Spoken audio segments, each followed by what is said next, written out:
Hello, everybody. I missed you guys so much. It's been a long time. So, long story short, today my brother graduated. So, congrats to all the graduates of 2025. You know what? Let me just celebrate with the cute little music. Beautiful. Just came back from Barrel's Pizza or Bottle's Pizza, and I had wings. And yes, I'm eating meat.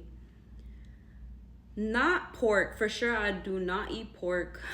It seems like my body is allergic to pork, so I don't eat pork. Pepperoni, it's very iffy to debate on eating pepperoni because it has pork, for those who do not know. But I did eat pizza. I took off the pepperoni, but the pizza obviously is made out of flour, and I was strictly like on a gluten-free diet for the past year, I want to say. My dietitian, she recommended me this app called Fig, which I will post it up here. It's very helpful for those who are restricted of like sodium or sugar, or like, for example, for me, like gluten-free. I'm trying to stay into this gluten-free diet, and if it wasn't for this app, I don't know how accurate or how close to being precise of being a gluten-free diet I would be at currently. For sure, I do not eat anything that has flour, bread. So for those who, especially for those who are Hispanic, they're gonna say, well, how you eat tortillas? You know what? There's corn tortillas, so thankfully. But I'm in this process in life that I think I'm gonna start making it instead of buying it from the store. Because you don't know how they actually make the corn tortillas. Like, when you look at the back, it'll say like gum, like to make it like very flexible and stuff. Like, yeah, you know what? There's a lot of ingredients I prefer not consuming. So for sure, I'm not going to consume store-bought tortillas. I'm thinking of making tortillas, whether that's flour, whether that's corn, etc. For sure, I'm staying away from flour, but just letting you guys know, I would recommend this app for sure. And a lot of people would ask me why stick to a gluten-free diet. For those who are following me, you know that I have multiple sclerosis or MS. For those who don't know, I have multiple sclerosis, MS, and to be honest, I found out through my own research that gluten is very, very bad for those who have an autoimmune disease like MS, like celiac disease, any type of autoimmune disease. If anything, gluten is not really recommended for those who have an autoimmune disease, but by all means, do what pleases you.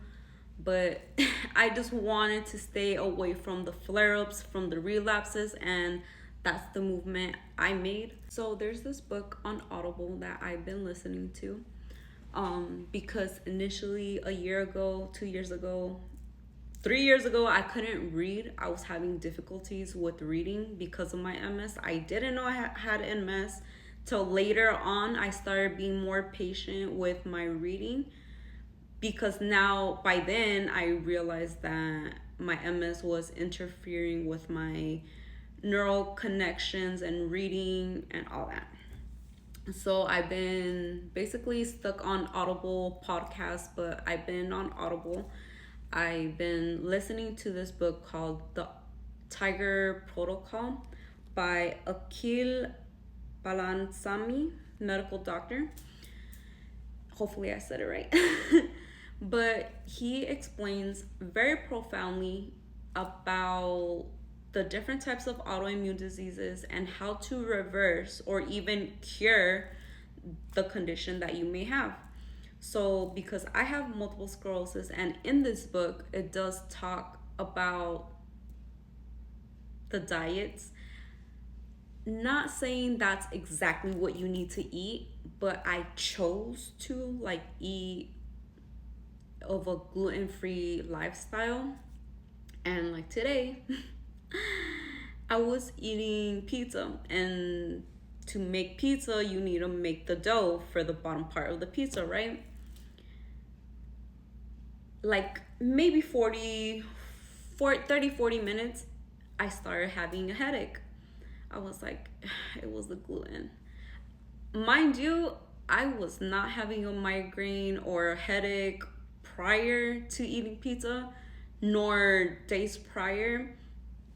The last time I had a headache like this was like a week and a half ago, but I kind of like caught myself in the sense of like maybe it was the gluten because I ate some crackers and I was like, I think it had gluten, but I wasn't really sure if it was because of the gluten. I was debating about eating it because I wasn't sure if it had gluten, and clearly it had gluten. Now I'm 100% sure that consuming gluten is causing my headaches. If anything, I've also noticed other symptoms that I've been experiencing all day after eating pizza. I was getting a little bit off balance, like physically speaking, like I was like trying to like balance myself standing up. I felt like I was drunk. Everything was moving a little hazy. So in the T.I.G.E.R protocol, it explains about T.I.G.E.R, which is an abbreviation for toxins, infection, gut health, eating right, and rest. So every letter has a very profound explanation what you need to do in order to either cure your symptoms or reverse your condition, depending how determined and disciplined you are. And honestly, I've been hitting all those abbreviation letters just by listening to my body. And by the time I was listening to the book, I was in like the R, so the resting, as well as focusing more on my gut health. So I'm assuming by chapter 3, which is G from T.I.G.E.R, or aka the gut health, it explains exactly what you should or shouldn't be consuming because it would cause a flare-up, it would cause like some type of inflammation. And if anything, I've noticed before listening to this book that any type of inflammation I may have, I realize that I have constant flare-ups. So that's why I've also been really focused on like going to the dentist, which by the way, that's the beginning of the gut health, is your oral health. So any type of inflammation, so it could be pink eye, it could be a simple cut that's turning red and X, Y, and Z. If I get some type of inflammation or any type of like infection, I need to like ASAP try to heal that or try to cure it or try to like put some medicine, whatever it is, because if not, I will get a flare up. And if I prolong whatever inflammation I may have, it could cause a relapse, which I'm trying to limit completely because I don't like having flare-ups or relapses. So that is where I'm at currently speaking. I will post the picture of the cover up here, so you guys could maybe debate on like purchasing $15. I think that's $15 on Audible.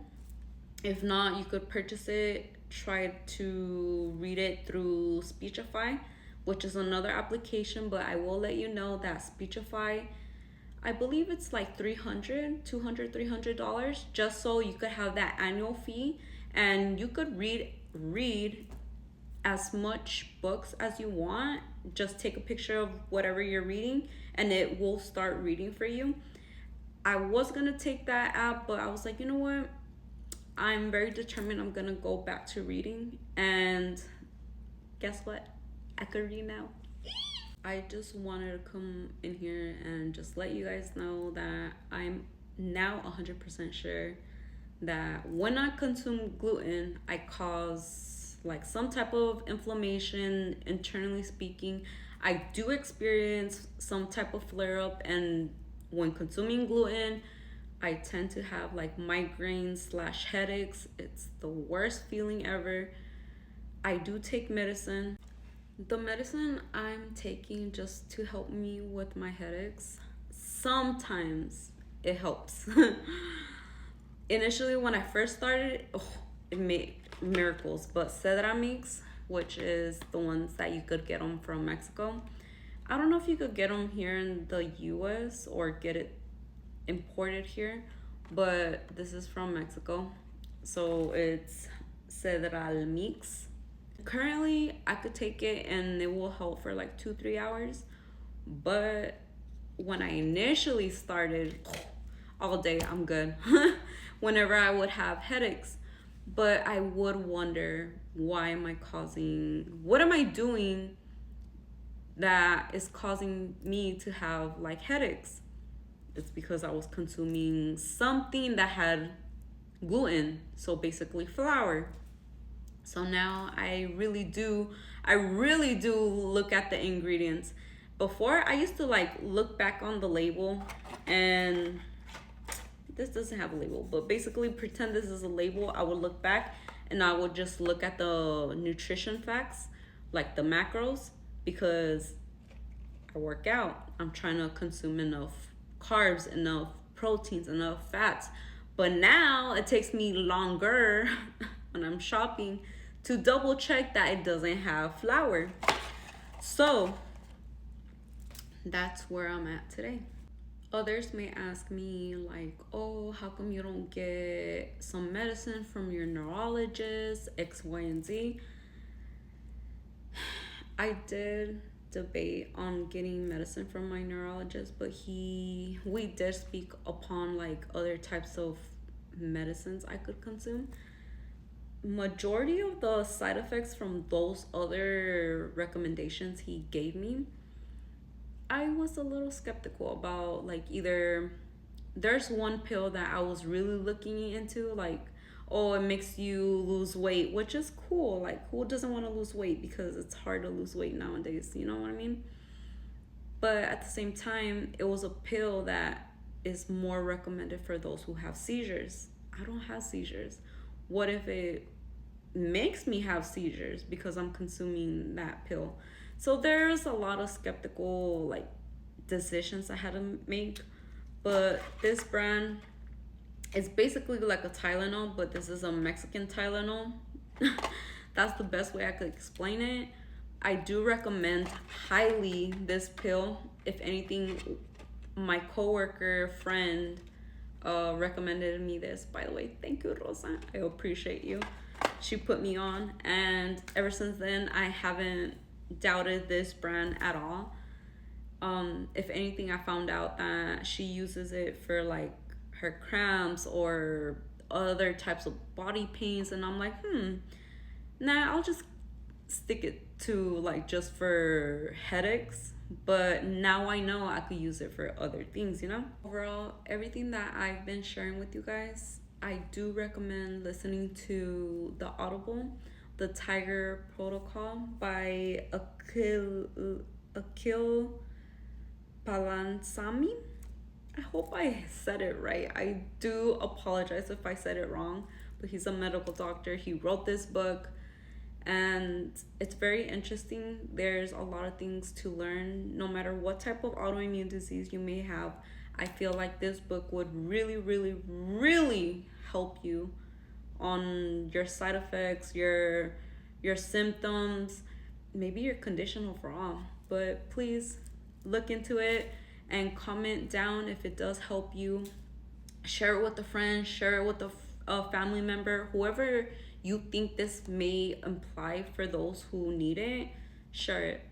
I do recommend it. Share it. And I'm sharing it with you guys, so I hope you do share it with others.